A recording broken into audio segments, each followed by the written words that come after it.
Bonjour mes amis, c'est mercredi. Bienvenue à tous.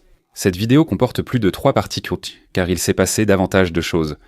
Commençons par la Pologne, avec des drones russes survolant son espace aérien et les conséquences de cette incursion. C'est devenu de plus en plus important. Et maintenant, 130 trains de marchandises chinois sont bloqués à la frontière entre la Biélorussie et la Pologne parce que la Pologne a fermé toute la frontière aux trains de marchandises et à tout en fait avec la Biélorussie. Mais près de 90% des exportations de fret ferroviaire chinois vers l'Union européenne passent non par la Pologne.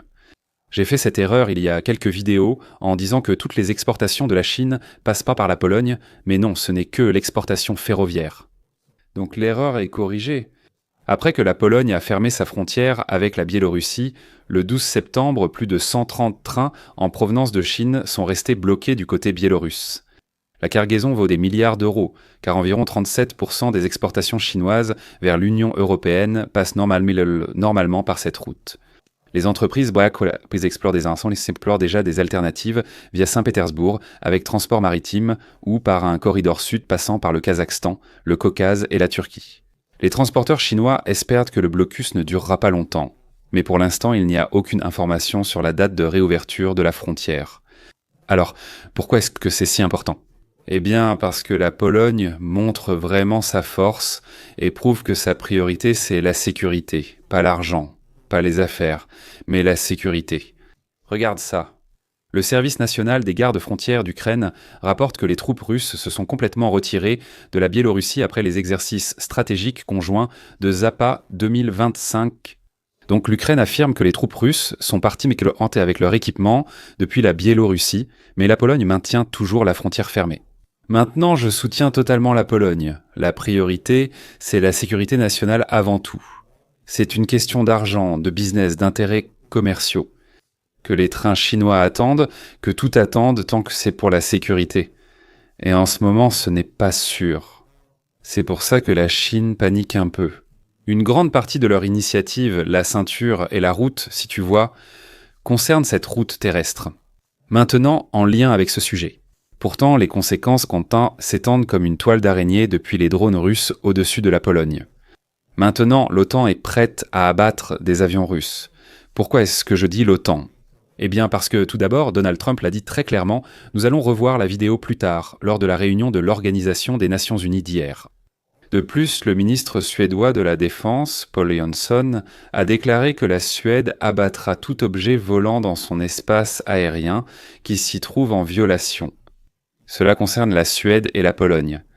Le Premier ministre polonais, Donald Tusk, a déclaré que la Pologne prendra une mesure décisive, et il a ensuite affirmé qu'ils abattront les avions russes si nécessaire. Donc il y a la Suède, il y a la Pologne et il y a Trump. Nous avons d'importants membres de l'OTAN qui déclarent être prêts à abattre les avions, et tout cela est une réaction aux drones russes dans l'espace aérien polonais. Mais pour continuer sur ce sujet, ce nouveau segment, maintenant, je l'appellerai la réunion de l'Organisation des Nations Unies, parce que hier, il y a eu une réunion massive de l'Organisation des Nations Unies. Tous les membres de l'Organisation des Nations Unies étaient présents et des choses importantes ont été dites. Nous allons passer en revue tout cela, y compris quelques manigances, des choses vraiment drôles qui se sont passées là-bas. Par exemple, l'ascenseur est tombé en panne sous Donald Trump, Macron a été arrêté à cause du cortège de Trump. Mais commençons par l'essentiel, les choses importantes d'abord. Donc ici, nous avons Margus Tsahkna, le ministre estonien des Affaires étrangères, qui s'exprime lors de la réunion de l'Organisation des Nations Unies. Vous pouvez également voir la capture d'écran du radar montrant où les avions de chasse russes sont entrés, où ils étaient et comment ils sont sortis. Ils avaient déjà été prévenus.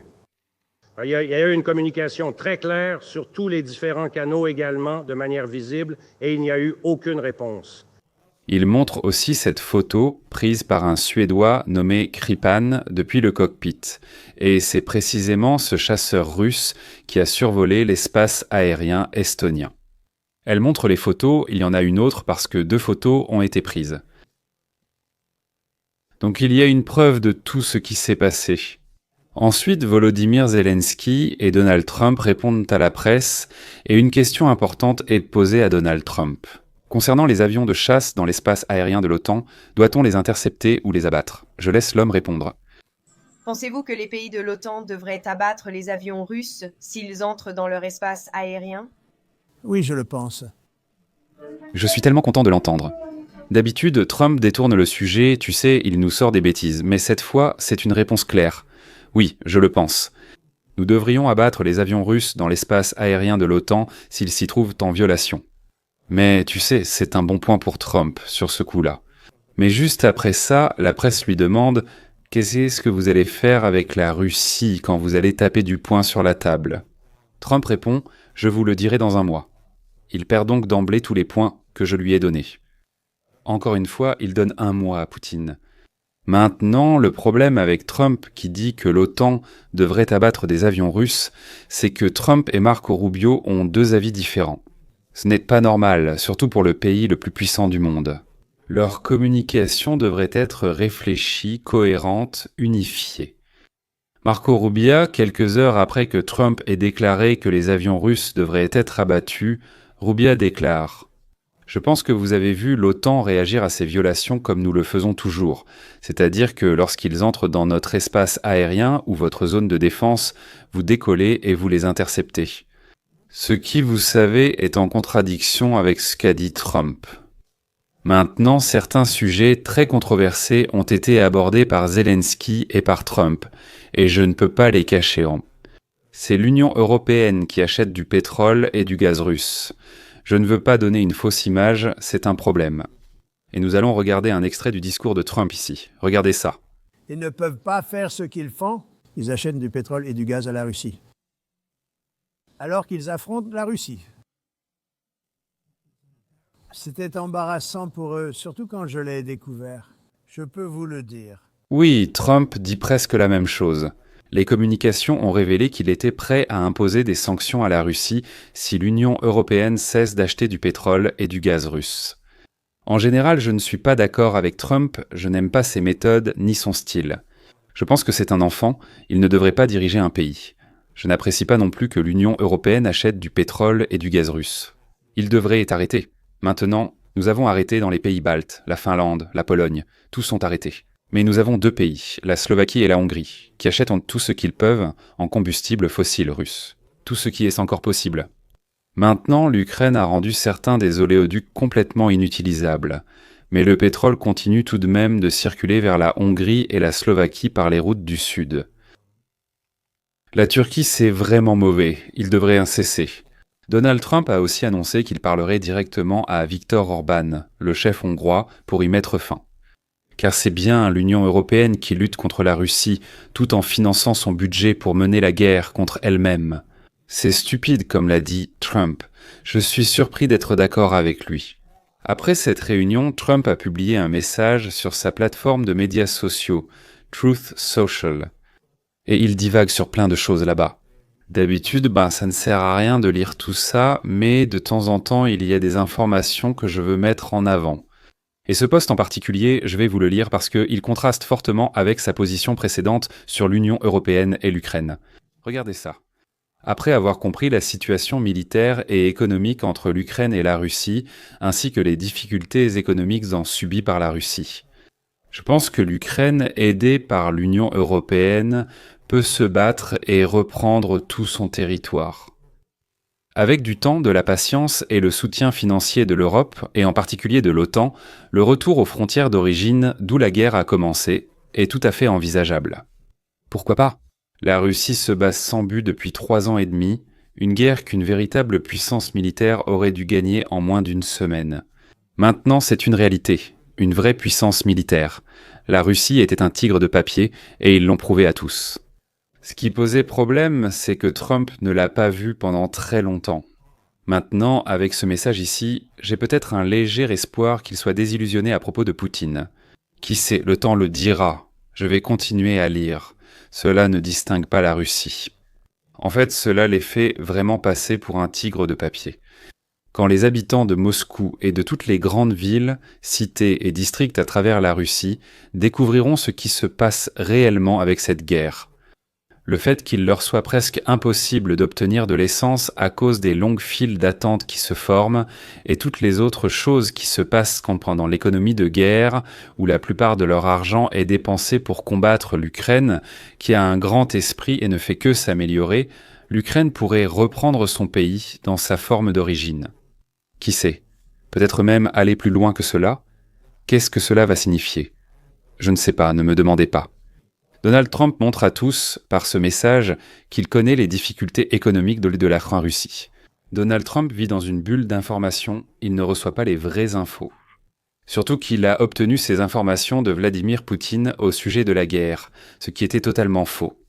Eh bien, maintenant, il a des informations sur les longues files d'attente pour l'essence en Russie, et il tweete immédiatement à propos de l'Ukraine. Penser qu'il a une chance de gagner cette guerre montre qu'il est un peu désabusé à propos de Vladimir Poutine. Oui, il a découvert que certaines des informations étaient des mensonges qu'on lui a racontés. Qui sait? Ce sont de bons signes. Nous continuerons à fournir des armes à l'OTAN pour qu'elle en fasse ce qu'elle veut. Bonne chance à tous. C'est tellement bizarre à ce sujet.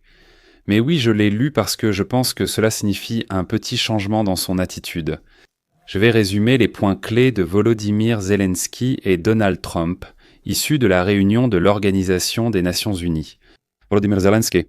Nous continuerons jusqu'à ce que la Russie arrête cette guerre, a déclaré Volodymyr Zelensky.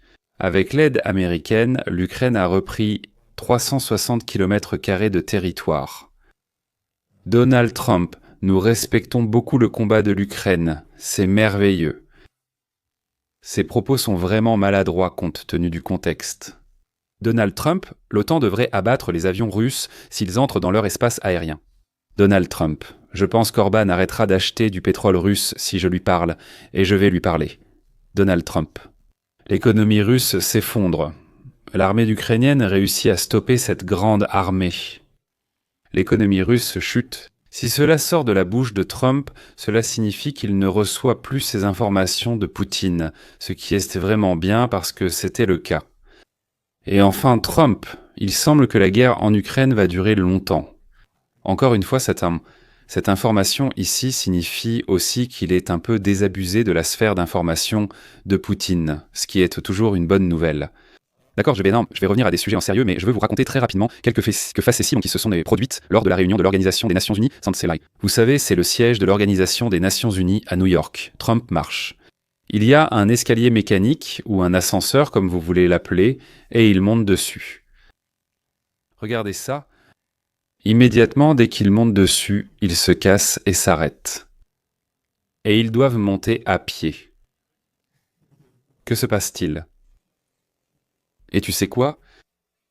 Quelle est la partie drôle là-dedans ? Apparemment, le personnel de l'Organisation des Nations Unies a plaisanté en disant qu'ils allaient faire ça et ensuite rejeter la faute sur le fait que Trump ne les finance pas. Ce n'est pas grave, je ne vais pas te faire perdre ton temps, c'était juste drôle. Maintenant aussi, le président français Emmanuel Macron, en se rendant au siège de l'Organisation des Nations Unies, a été arrêté par la police à cause du cortège de Trump, qui arrivait aussi là-bas. Je suis désolé, je suis le président de Mulu. Ils disent donc au président de la France « Désolé, vous ne pouvez pas passer car notre président circule et vous devez attendre. Vous devez marcher. » Et c'est ce qu'il a fait. D'ailleurs, il a immédiatement appelé Trump en tête-à-tête au téléphone en disant « Hey, c'est quoi ce délire, mec ? Je dois marcher 30 minutes à cause de ton cortège. » Regarde ça. J'attends parce que... Tout est fermé à cause de toi. C'est drôle, il l'a appelé puis a marché 30 minutes. Je vais terminer avec le segment de la réunion de l'Organisation des Nations Unies avec des informations de Washington. Ils n'aiment pas notre position. Les pays baltes, je dirais, discutent trop souvent avec la Lituanie. Ils n'approuvent pas notre position sur Poutine. Washington a remarqué l'estonisation de la politique étrangère européenne. L'administration Trump considérait les États baltes comme dangereusement agressifs dans leur position envers Poutine. Lors d'une récente réunion de haut niveau au Pentagone, des responsables baltes ont été accusés d'idéologiser leur opposition à la Russie. Estonisation de la politique étrangère européenne. Dieu merci, je pense que quelqu'un commence enfin à se réveiller. Je parle des dirigeants européens. S'ils nous écoutent ne serait-ce qu'un peu, il y a une chance que la liberté et la démocratie survivent en Europe. J'espère que l'estonisation va continuer et même s'étendre aux États-Unis.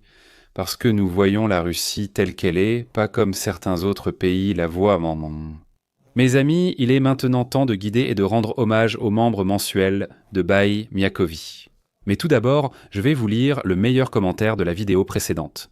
Nous évoquions la défense aérienne de l'Estonie et je vous ai montré ce que nous avons. Nous n'avons pas grand-chose, honnêtement. C'est pourquoi nous ne pouvons vraiment pas abattre les avions russes. Mais notre portée maximale, avec les Mistral, est de 8 km, c'est tout. Nous n'avons rien de plus longue portée. Donc, Matrios Joeten Uxkuix, c'est le nom de la chaîne, dit-il. L'OTAN fait aussi face à un autre problème. Il est impossible que ces pays membres appliquent des politiques différentes envers les agresseurs selon les zones. Il mentionne que des F-35 italiens sont actuellement en Estonie, ayant pris la relève le 1er août. Avant, un autre pays était en Estonie. Ils changent tous les 6 mois pour sécuriser l'espace aérien balte. C'est un mauvais accord, générant des faiblesses prévisibles et des tensions imprévues. C'est vrai. Le changement est aussi toujours un point faible et la Russie le sait. Merci pour le bon commentaire. Je dois citer quelques membres de Buy Miakovi. Nous avons 4 nouveaux, c'est rare, d'habitude c'est 1 ou 2. David Kantar. Nous avons maintenant un membre clé. Pet Blandbola. Pet signifie battre comme la betterave, la nourriture que vous mangez, battre. Donc pet en estonien, ça veut dire battre, monsieur Bit. Merci d'être devenu un membre important, Antconi Voiles. Et enfin Laura, Emerick et Samuel Davis ensemble. Merci. En fait, cela fait donc 5 personnes. Le dernier, c'est un couple, je suppose. Merci de vous être inscrits en famille. Ce prochain segment concerne la Moldavie. Les élections moldaves auront lieu dans 4 jours. Le 28 septembre, la Moldavie possède une région séparatiste russe appelée Transnistria qui borde Odessa. Donc si le parti pro-russe remporte ces élections dans 4 jours, cela servira de base pour une invasion d'Odessa depuis la Moldavie contrôlée par la Russie. C'est l'une des options possibles là-bas. Et dans 4 jours, nous le saurons. Pourquoi c'est ce que j'en parle ? Parce qu'il y a actuellement une ingérence massive de la Russie en Moldavie. Le service des renseignements extérieurs russe, service des renseignements extérieurs, menace la République de Moldavie. Donc le service des renseignements extérieurs a rapporté cela, et je les cite. L'Europe se prépare à occuper la Moldavie. Est-ce que tout le monde comprend maintenant que la Russie est prête à tout pour empêcher une victoire des pro-européens dans 5 jours ? Donc ils manipulent cela comme ils le font dans la propagande russe. Le problème ici, c'est que la Russie fait transiter des centaines de millions de dollars par des banques sanctionnées et des crypto-monnaies vers la Moldavie, pour embaucher des gens, pour diffuser ces informations, pour propager ce récit. Par exemple, puisque le parti pro-européen de Maia Sandu va sûrement perdre, il serait inutile de voter pour eux. C'est une occupation de l'Union européenne. Ils injectent beaucoup d'argent. La BBC a même une photo. Ceci est une réunion de l'un de ces groupes qui ont été informés lors de cette réunion sur la manière de diffuser ces informations et quelle narration promouvoir. Et c'est tout simplement. La BBC détient de nombreuses preuves que la Russie transfère ouvertement d'importantes sommes d'argent et parfois des armes. Et même des Moldaves vivant en Russie voyagent en Moldavie pour semer le chaos et la confusion avant les élections. D'ailleurs, il y a 2 jours, la police moldave a perquisitionné plus de 250 endroits dans toute la Moldavie. Cela a entraîné 74 arrestations et la saisie d'armes, munitions et équipements d'entraînement. Ces groupes, engagés et payés par la Russie, étaient entarmés. Ils étaient prêts à utiliser des munitions réelles. Ce n'est pas seulement une campagne de désinformation, c'est une tactique de force brute qu'ils utilisent en Géorgie avec beaucoup d'efficacité et qu'ils comptent utiliser en Moldavie. Maintenant, le 28 septembre, le sort de ce pays sera décidé. Et aussi, pourquoi est-ce lié à l'Ukraine ? Eh bien, si le parti pro-russe gagne en Moldavie, regardez bien. La Moldavie est juste ici, la Transnistrie est juste ici. La Russie transférera des forces en Transnistrie et commencera à pousser vers Odessa depuis l'ouest, forçant l'Ukraine à réaffecter des troupes du front vers l'ouest du pays. Cela signifie que les Russes peuvent aussi progresser sur le front. Les élections, dans 4 jours, auront un impact direct sur les lignes de front, parce que l'Ukraine devra déplacer des dizaines de milliers de ses unités si le candidat pro-russe l'emporte. Je vais maintenant vous transmettre toutes les nouvelles des lignes de front. En certains endroits, l'Ukraine s'en sort bien, ailleurs, les Russes attaquent violemment et les Ukrainiens battent en retraite. Donc nous avons du bon, du mauvais et du très mauvais, tout cela dans cette situation. Tout d'abord, nous commençons par Soumy, le front nord, le front le plus au nord, juste ici. Et c'est une bonne nouvelle parce que, comme vous pouvez le voir, à Kondrativka, les Ukrainiens repoussent l'ennemi de là. Cette ligne ici est un réservoir d'eau, et les Russes essaient actuellement de le traverser avec des assauts. Je ne comprends pas pourquoi ils font ça, c'est insensé. Ce qui aurait du sens, ce serait d'essayer de contourner, mais ils essayent activement de l'attaquer, de le traverser sous le feu. Je pense que c'est un ordre politique. De toute façon, je vais vous lire un rapport d'une source russe concernant l'offensive de Soumy. Les sources russes décrivent-elles la situation dans la région de Soumy comme désastreuse. Près de Kondrativka, les tentatives répétées de traverser le réservoir se sont soldées par un désastre. Pourquoi veulent-ils traverser ? Je ne suis pas tacticien, je ne donnerai jamais cet ordre. Pourtant, je n'ordonnerai jamais de traverser. Des hommes sous le feu sur un plan d'eau comme celui-là. Cela s'est terminé en désastre, les groupes d'assaut avançant pour tomber au même endroit que leurs prédécesseurs. À Alexivka, les combats ont atteint la périphérie sud du centre du village, où la 810e brigade et le 30e régiment de fusiliers motorisés sont encerclés. Ce qu'ils nommaient héroïsme est décrit comme un hachoir à viande.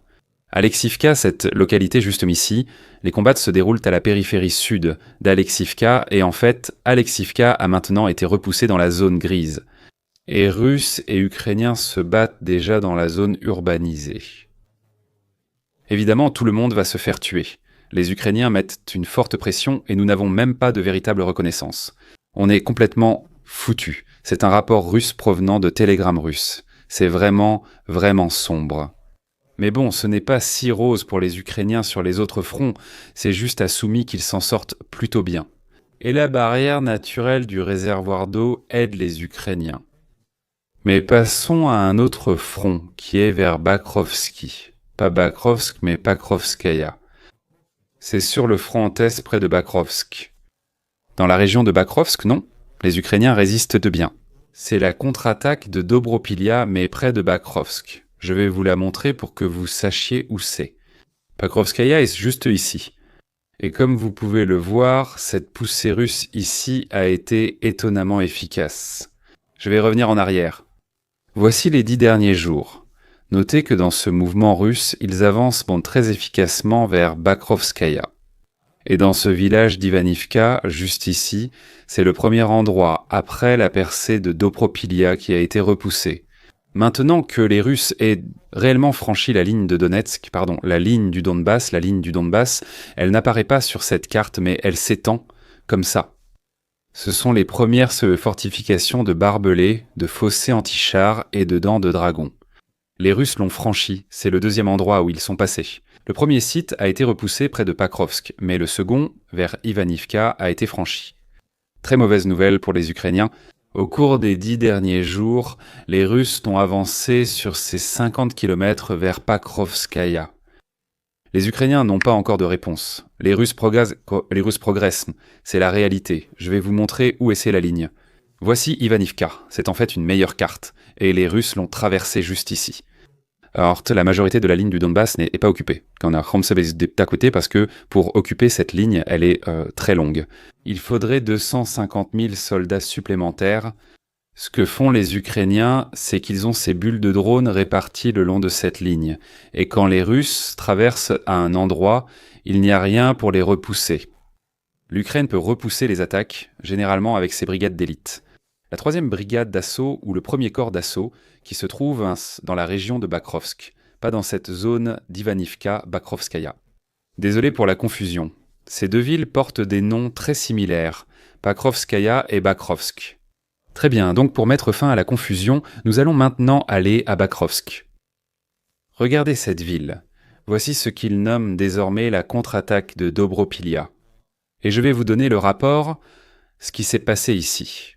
L'Ukraine avance dans la direction de Dobropilia. Les forces ukrainiennes avancent pour toujours. 1645 km² ont déjà été libérés, a rapporté le commandant en chef Alexandre Syrski.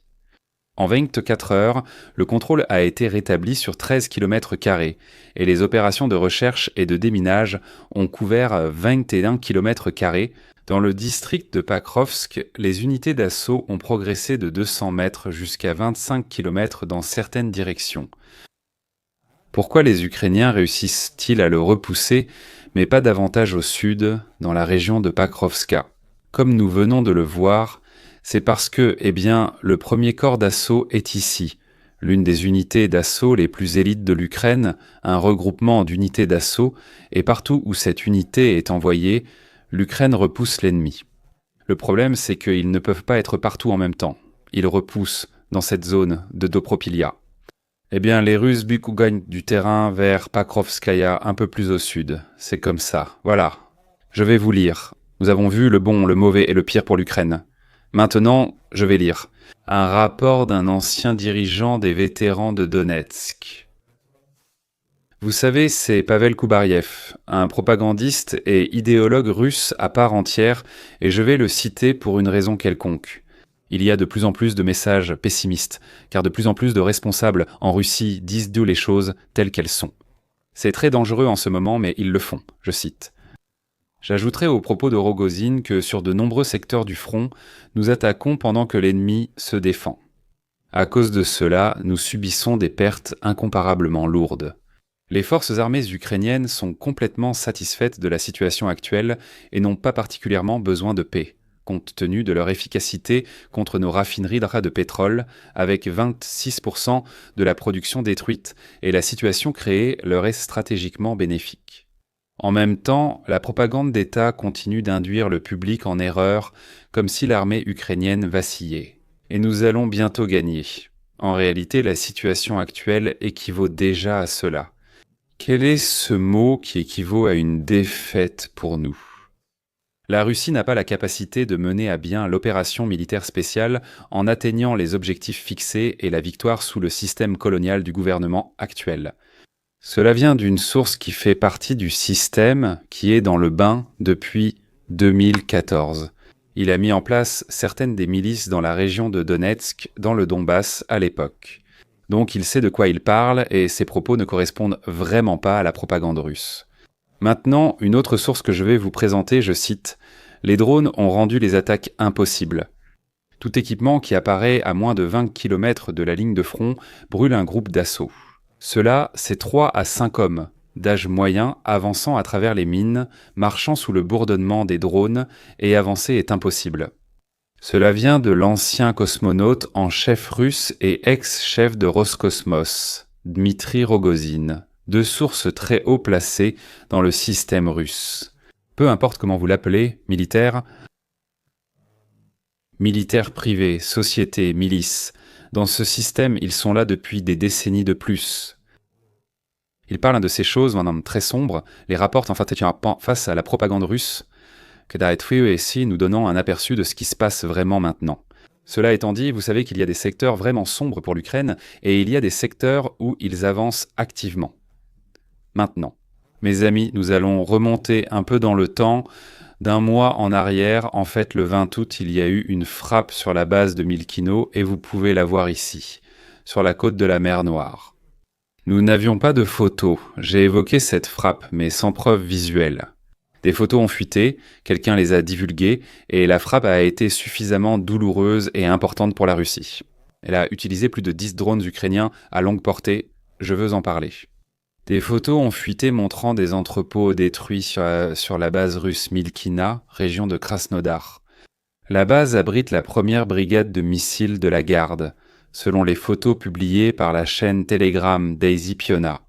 Au moins un système de missiles Iskander et 5 véhicules de chargement ont été détruits. Un système de défense aérienne Pinterest One a été endommagé, donc oui, nous allons examiner cela ce soir. Donc, quand tu dormais et quand je dormais, nous dormions comme des bébés. Eh bien, à Moscou, les Russes disent avoir abattu 32 drones ukrainiens lors d'une attaque massive contre la ville. Les Russes disent avoir abattu beaucoup et en sont fiers. Regardez notre défense aérienne, si efficace, puis ceci. Un habitant de Moscou découvre un missile de la défense aérienne russe dans son appartement qui est passé à travers le plafond. Donc je ne sais pas s'ils ont abattu les drones ukrainiens ou s'ils ont tiré leur défense aérienne vers les appartements de leurs propres citoyens.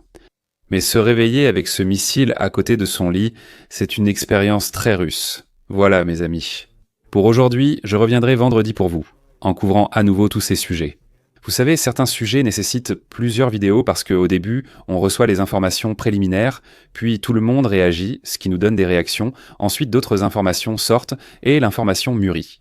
Il faut en reparler, ça prend du temps, donc je vais tout couvrir à nouveau sous différents angles. Vendredi, je reviens pour vous. Abonnez-vous à la chaîne. D'ici là, Slava Ukraini et au revoir.